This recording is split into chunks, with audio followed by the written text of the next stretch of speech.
Hey guys, thanks for dropping by my channel. But before we get into today's episode, please hit that subscribe button so you don't miss future episodes. Thank you guys so much for your support and enjoy this episode. Bye.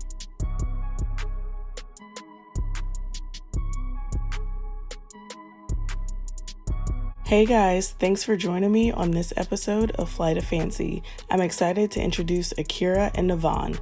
They are the creators of OCN, Our Children's Network. OCN is a multimedia company that focuses on content for children of diverse backgrounds. So, Akura and Navon, welcome to Flight of Fancy. Oh, thank you for having us. Yes, so we'll just hop right into it. So, can you guys just tell us a little bit about yourselves? Sure. Again, my name is Akura Marshall, and I am.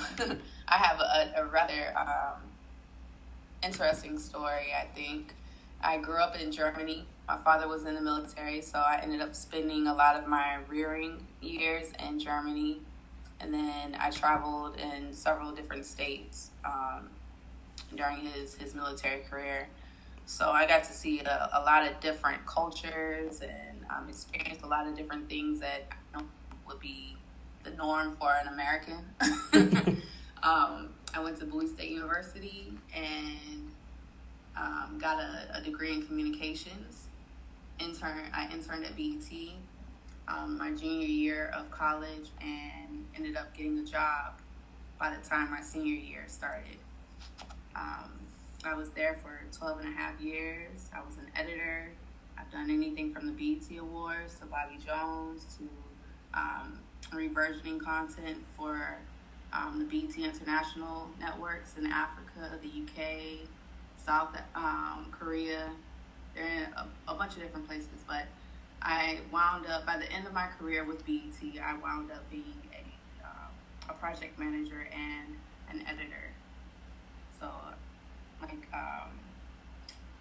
Daniel Caesar, I'm sure a lot of people know him. I don't know how they feel about him now, but I actually helped discover him. Wow, that's awesome. awesome. I'm a creative. I like to have fun.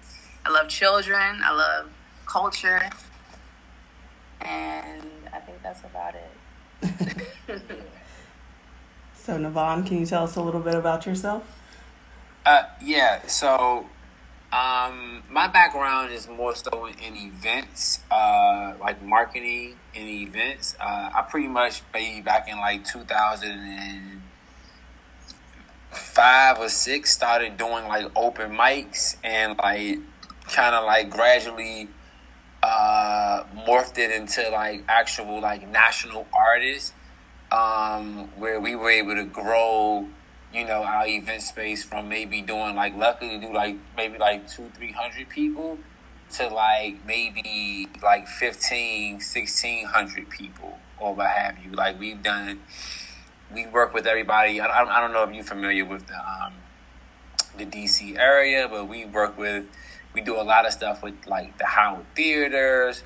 We work with like some of the top club owners in the area as far as helping them secure artists, doing things of that nature, putting together marketing plans, and pretty much just having like a really great event. So that's my background. My background is more events and marketing, and I guess we kind of like linked there first, Akira and I, and we kind of like took both of her experience in communications and then my experience in marketing and in events, and we kind of put those two things together, and we turned our company then. I think it was called Hip Hop Lives, and we changed it to Nothing Beats Live like down the line. But originally it was called Hip Hop Lives, and we grew that company into like a 6-figure company like within 1 year. And we're on pace to go even further. Nice. I'm really loving y'all's creative energy and what y'all are putting out. But can you guys go into a little more detail about the creation of OCN? Akira had came up with the idea of Our Children's Network. And I was just like, I think we were both kind of getting like bored with the events with our events business. And I was just like, man, like, how dope would it be to like have this company, especially with like kids, like we have kids, and it's like, you know what, like we can have our kids involved, like we can like, this can be a family, a family business. You know, we bring in, we do artists, like we, sometimes it's family oriented, sometimes it's not, sometimes it's, you know, we don't board everybody from Erykah Badu to like, you know, just the Luther Campbell. You talking about Uncle Luke? Yeah, so like, yeah. that can kind of like go either way. Right. You know what I mean? But like with the Our Children's Network, it was just like, oh man, like I still watch cartoons to this day. Like I'm a huge cartoon fan. I love toys. Like when I go shopping, Christmas time comes around. Like I'm buying stuff for them, but it's really for him to play. Yeah, right. So the kids thing just for me just felt like, oh man, like I really want to be in this space. Like I really, really just want to be in this kid's space. Like Our Children, every time we cut on YouTube, we see all these little white kids on there. There's no representation on TV. You work for BET, which is a subsidiary of Viacom, which happens to own Nickelodeon. You've seen how this plays out. Like if we don't get out here and start to you know, create content for our children, like who's going to create? Are we going to just keep complaining about it? Like, are we going to keep, why are they going to put some little black kids on? Right. No, I definitely agree with you on that. And it is so easy to complain about the lack of something, or in this case, the lack of representation of our African American culture. But I guess it's safe to assume that this was the reason why you guys decided to create Our Children's Network. Oh yeah, so just to go back, the idea came from, I don't know if you were here in 2010 when Snowmageddon had hit, and I think everybody was just trapped in their house. They didn't have anything to do. Right. I had just had my first child, and she was about 6 months, because I think that happened in March of 2010. And I remember just sitting there, watching TV with her, trying to find content that reflected who she is. And I couldn't find it. And I kept thinking, like, man, we have this content with BET, but there's nothing for our children. Or, you know, in a lot of cases, it was a misrepresentation. Right. Because they don't allow us to show you know, to have more than one child and show our real versatility. So that was an issue for me, and I said, you know, like the idea came to me that way. Right. I just didn't know where to start, because at that time social media was still fairly new, YouTube was still fairly new, and the idea just felt so big that I did not feel like I could do it. Right, and then you got to take in consideration it was the books too. So we're going to get books for our children. You're looking for black books, African American based books that you can read to your children, and then you get them. You find a book and you're excited, and then you go open the book and you look in it and you see who the author is, and it's a European. Right. And we started to see that, whoa, this is a common thread, that like, oh wow, most of these African American books, children's books, are written and illustrated by Europeans. That's why these characters look so funny to us. When we look at them, we don't think they're cute. We're like, whoa, what's like? Why the black characters always gotta look crazy and you know, what have you? And we started to see that, wow, this is a common trend back in like in the 2000s, you know, 10, 11, 12, 13, 14, all the way up until like 2017, where I think it was like 95 or 7% of the books that were being written, African American children books that were being written, were written by Europeans, people who weren't African American. So we wasn't telling our own stories, not just in the TV world, but also in as far as in publications. You know what I mean? As far as like as far as books. So That was a big thing. That's exactly why we started. Absolutely. Yes. I could not agree more with you guys. Because, like growing up, there was like a handful of shows. I mean, I know there was a lot more shows that depicted African Americans, but, the shows that like I watched were like Fresh Prince of Bel-Air, Family Matters, and then would watch Martin Living Single and like A Different World. And so those shows had like some great representation. Of course, Martin was like, outlandish and kind of funny, you know what I mean? But there were still real life things that would happen or that would go on these shows that we could relate to. And even more so now, with the creation of Blackish, and then the different spinoffs that Kenya Burris has developed, has really hit a lot of social issues that could take place in, your community, your school, or in the workplace. But, it's always crazy because, like, to y'all's point, like, it's always like, we're misrepresented in some regard. And it's always like depicting someone super poor or, a troubled youth or what have you. And it's just like not all Black people come from that struggle. And just like this same, like not all white people are wealthy. So it's like we definitely need to look and change the narrative in the script of how, society sees us, and more importantly, the content that we are putting out. And I just want to say kudos to you guys for having this brainchild and being able to create content that will inspire young kids. And I just want to know who or what gives you guys inspiration and that motivation to keep going within your journey. Oh, man. I mean, I honestly think it's a lot of people. Like, our family inspires us. Our children inspire us. Probably the kids, my children, more than anybody. The Black community, because I see we're not the only ones that feel this way. Like, even with the numbers for children's books, it's gone up tremendously in terms of how many African Americans are taking control of our narrative and writing stories for our babies. I'm inspired by Michelle and Barack Obama, like, to see a Black family that's successful and as strong as they are.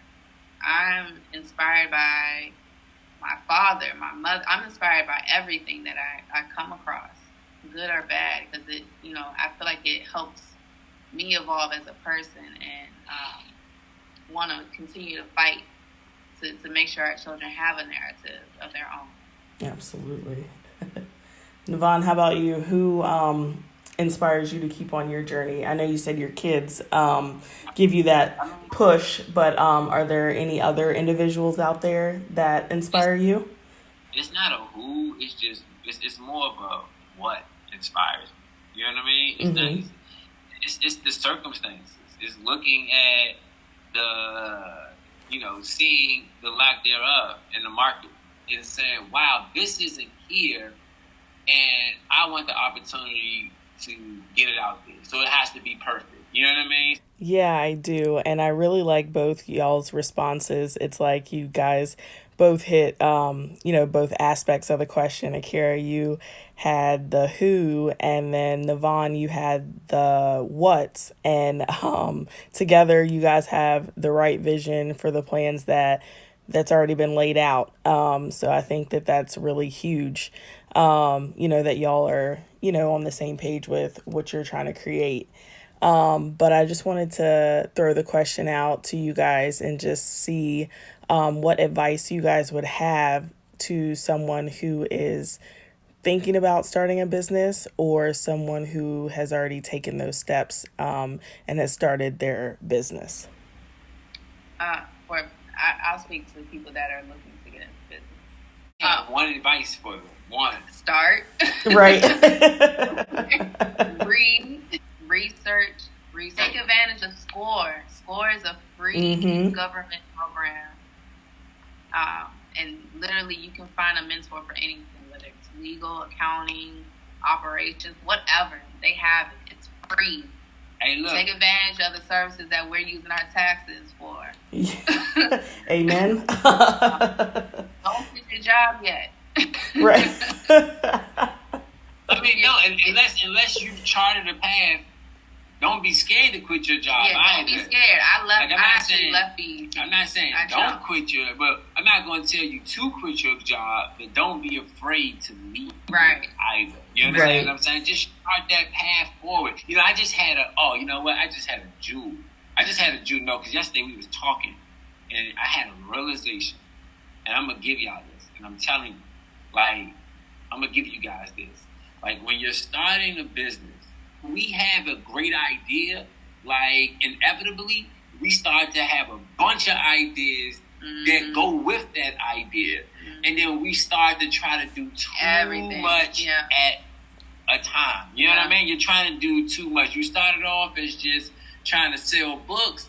Now you selling books. You got a t-shirt company. Now you got, matter of fact, we're going to do the YouTube channels. And then, matter of fact, hold up, then we can, we doing shirts. We might as well do hats and shoes. And, man, we got to do everything. You started to try to do all of those things at one time. Yo, like the guy who made Butterfinger became a billionaire just off of Butterfinger. Mm-hmm. You understand? Yeah. Like, he eventually went out and got other things. But like as entrepreneurs, like that's a common mistake. Like we see one of the most common mistakes is we try to grow prematurely. You understand what I'm saying? Like we're not really doing everything necessary to get to the next level, but we're constantly making moves to go to the next level. And I don't know if that makes sense. We're trying to get in a slot, but it's not enough. We haven't done enough. Haven't built the foundation. Yeah, we haven't built up enough in order to really have a solid foundation or have a ground to stand on with what it is, the level we're trying to perform at. And so you go to level 3, you got to do everything you have to do on level 1. You understand what I'm saying? It's like you can't get to 2 without taking care of level 1. And it's like we're trying to exist in 2 or 3, and we don't have a footing there because we haven't built up what we need in order to get to that point. And so what winds up happening is you go broke, spending all this money.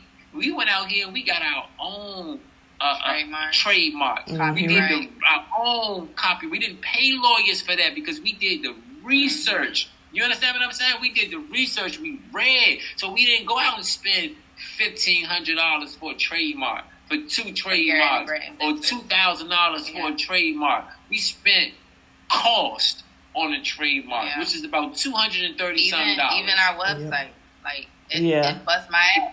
Oh my gosh, did it ourselves. Like we got to it, but it was a process. Like read and like patience is what's gonna get you there. Yes, I just love all the advice you guys just gave. You said start, read, research, and patience. Now I know for me, patience is something I struggle with the most. But it's just like I just have the plans all laid out and I just want to fast forward to success. But the success is truly in the grind and making sure that the foundation is solid, so you can just keep building. So I definitely appreciate you guys for y'all's advice, and hopefully, I will say I have gotten better, but, patience is still something I kind of struggle with and lack with my entrepreneurship endeavors. When you first start juggling, you go slow. You trying to figure it out. You got 2, then 3. You sitting there with 4 balls trying to go fast, like you goddamn. And then when you drop the balls, your ass got the nerve to get discouraged. Like, put some of that shit down. You gotta put some of that stuff down. Yeah, because when you have too much going on, you tend to lose sight of, the bigger picture. But I also think it's important to reach out and ask for help when you feel like you're at that juggling point, when you have too much stuff going on and you feel like you just can't handle it all. You gotta go outside of yourself. That's another thing. Like, you can't just depend on your brain. You're not enough. I'm sorry, you're not. In order for you to be successful, you're going to have to go pick a lot of brains. And some of those brains are going to be people you come in contact with. Some of those brains are going to come from books. They may come in the form of documentaries. It may come in a movie. I don't know. It's going to come. It may come in the form of music. But, like, you got to pick as many goddamn brains as you possibly can. You can't do it on your own. Like, success is a collaborative effort. That's what I was going to say. It's an ecosystem. Yeah. It's not just you. Absolutely, because, you know, that is something that a lot of people do struggle with. And kind of to your point, like you said, you have to be able to get out of your own way and be willing to reach out for help or, you know, research and do some other avenues to, you know, understand the business aspect as well as understand the business that you're currently in.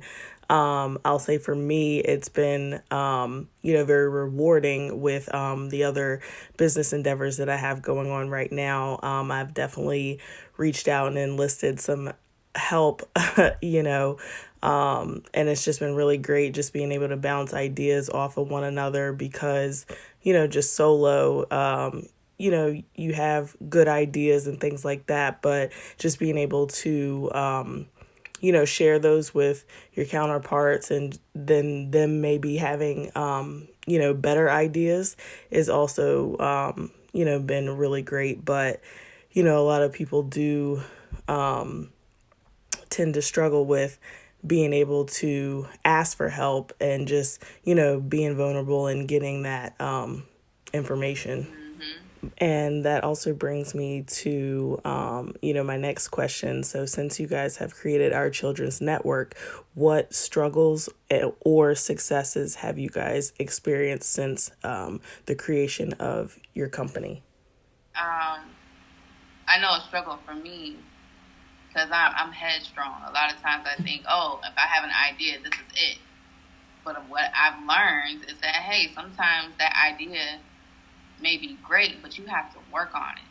You can't just jump out there and do it. Or you might have to change directions. There might not be time for that. And you have to be willing to accept that, okay, it's not time for that. Let me focus on what's most important with the business is making money. How do you make money? If you want to continue to be able to be creative, if you're not making the money, you can't be creative.